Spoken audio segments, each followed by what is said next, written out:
Hello students, आज इस video में हम चैप्टर 13 सममिति प्रश्नावली 13.2 से क्वेश्चन नंबर 6 सोल्व करेंगे। तो क्वेश्चन नंबर 6 देखिए, प्रत्येक आकृति का अनुरेखण यानी ट्रेस कीजिए और सममिति की रेखाओं को खींचिए। तो देखिए यहाँ पर हमें कुछ आकृतियाँ दी गई हैं, इन्हें कहा गया है कि इन्हें ट्रेस कीजिए और इनमें सममिति की रेखाएँ खींचनी है।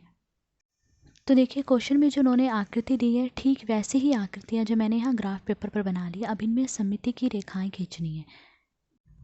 अब ए पार्ट में देखिए हमें त्रिभुज की आकृति दी गई है, इसमें हमें सममित रेखा खींचनी है। अब देखिए सममित रेखा क्या होती है? ऐसी रेखा जो किसी आकृति को दो बराबर भागों में बांटती है। अब देखिए इस त्रिभुज में कोई सममित रेखा नहीं खींची जा सकती कि अगर मैं ऐसे में सममित रेखा खींचूंगी तब इस त्रिभुज के ये दो भाग होंगे। अब जब मैं इस भाग को सममित रेखा के साथ इस तरह से मोड़ूंगी तो देखिए इस भाग की जो ये बड़ी हुई लाइन है, ये इस दूसरे भाग की इस बड़ी हुई लाइन के ऊपर नहीं आएगी। ये लाइन जो है जब इस तरह मोड़ूंगी ये इस तरफ चली जाएगी, तो ये दोनों लाइन एक दूसरे के ऊपर नहीं आ रही है।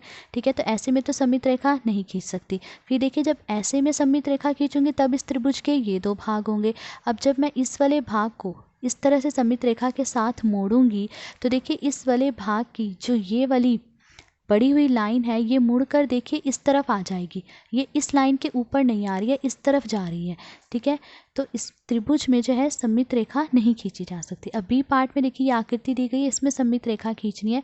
तो देखिए इसमें दो सममित रेखाएं खींची जा सकती, एक सममित रेखा ऐसे में और दूसरी सममित रेखा ऐसे में। सबसे पहले ऐसे में एक सममित रेखा खींचेंगे। देखिए इस बिंदु और इस बिंदु को मिलाते हुए एक सममित रेखा खींच लेंगे।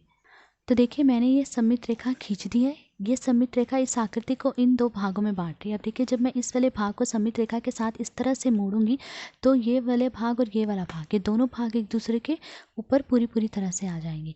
ठीक है, अब एक सममित रेखा हम ऐसे में खींच लेंगे। तो देखिए ये दूसरी सममित रेखा हमने खींच ली। अब इस आकृति के ये दो भाग हो गए हैं। अगर मैं इस भाग को सममिति की रेखा के साथ इस तरह से मोड़ूंगी तो देखिए ये दोनों भाग एक दूसरे के ऊपर पूरी तरह से आ जाएंगे। तो इस आकृति में सिर्फ दो सममित रेखाएं खींची जा सकती है। अब सी पार्ट में देखिए ये आकृति दी गई है।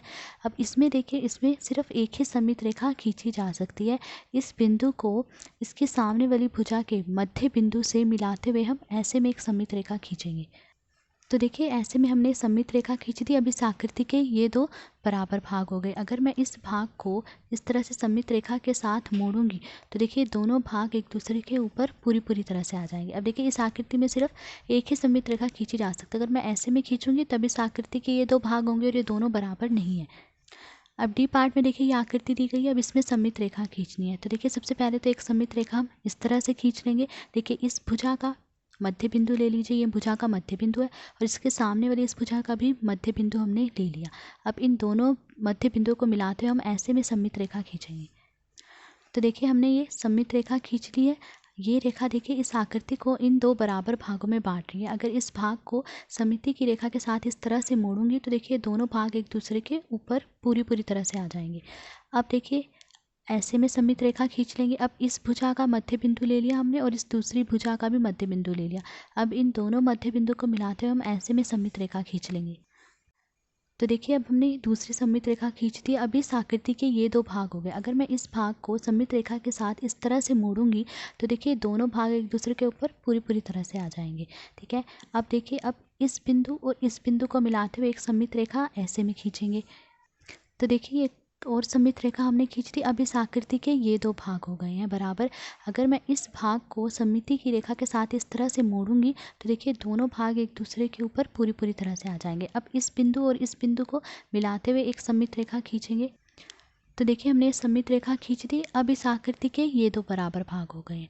तो देखिए इस आकृति में चार सममित रेखाएं खींची जा सकती है, 1 2 3 4। अब अगली आकृति देखिए अष्टभुज की है। अब इसमें सममित रेखाएं खींचनी है। तो देखिए इसमें दो सममित रेखाएं खींची जा सकती है, एक इस तरह से और दूसरी इस तरह से। सबसे पहले ये वाली सममित रेखा खींचेंगे। तो देखिए इस भुजा का मध्य बिंदु ले लीजिए, इसके सामने वाली भुजा का भी मध्य बिंदु ले लीजिए। इन दोनों बिंदुओं को मिलाते हुए सममित रेखा खींचेंगे। तो देखिए ये एक सममित रेखा हमने खींच दी। अब इस आकृति के देखिए ये दो बराबर भाग हो गए। अगर इस वाले भाग को मैं सममिति की रेखा के साथ इस तरह से मोड़ूंगी तो देखिए दोनों भाग एक दूसरे के ऊपर पूरी तरह से आ जाएंगे। ठीक है, अब देखिए अब ऐसे में सममित रेखा खींचेंगे। अब इस भुजा का मध्य बिंदु ले लीजिए और इसके सामने वाली भुजा का मध्य बिंदु ले लीजिए और इन दोनों बिंदुओं को मिलाते हुए हम सममित रेखा खींच लेंगे। तो ये देखिए एक और सममित रेखा हमने खींच ली। अब इस आकृति के ये दो बराबर भाग हो गए हैं। तो देखिए अष्टभुज में सिर्फ दो ही सममित रेखा खींची जा सकती हैं। अगर मैं ऐसे में सममित रेखा खींचूंगी तब इस आकृति के दो बराबर भाग नहीं होंगे, ना ही ऐसे में सममित रेखा खींची जा सकती है। तो सिर्फ दो सममित रेखाएं खींची जा सकती हैं इसमें। अब एफ पार्ट में देखिए ये आकृति है। अब इसमें देखिए कितनी सममित रेखाएं खींची जा सकती है। सबसे पहले तो देखिए इस बिंदु और इस बिंदु को मिलाते हुए एक सममित रेखा खींच लेंगे हम। तो देखिए ये एक सममित रेखा हमने खींच ली। अब इस आकृति के ये दो बराबर भाग हो गए। अगर मैं इस भाग को सममिति की रेखा के साथ इस तरह से मोड़ूंगी तो ये देखिए दोनों भाग एक दूसरे के ऊपर पूरी तरह से आ जाएंगे। ठीक है, अब दूसरी सममित रेखा हम ऐसे में खींच लेंगे। अब इस बिंदु और इस बिंदु को मिलाते हुए खींचेंगे। तो देखिए दूसरी सममित रेखा हमने खींच ली। अब इस आकृति के ये दो बराबर भाग हो गए। अब देखिए अब इस बिंदु और इसके सामने वाले इस बिंदु को मिलाते हुए एक सममित रेखा ऐसे में खींची जा सकती है।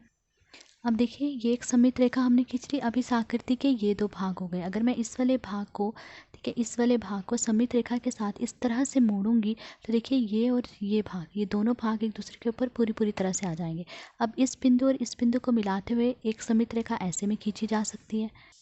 तो देखिए एक और सममित रेखा हमने खींच ली। अब इस आकृति के ये दो बराबर भाग हो गए हैं। अगर मैं इस वाले भाग को सममित रेखा के साथ इस तरह से मोड़ूंगी तो देखिए ये वाला भाग इस दूसरे भाग के ऊपर पूरी तरह से आ जाएगा, यानी दोनों भाग एक दूसरे को पूरी तरह से ढक लेंगे। तो इस आकृति में चार सममित रेखाएं खींची जा सकती हैं, 1, 2, 3 और 4। तो आज इस वीडियो में हमने क्वेश्चन नंबर 6 सोल्व करा। अगर आपको वीडियो पसंद आई हो तो please like, share and subscribe. Thank you.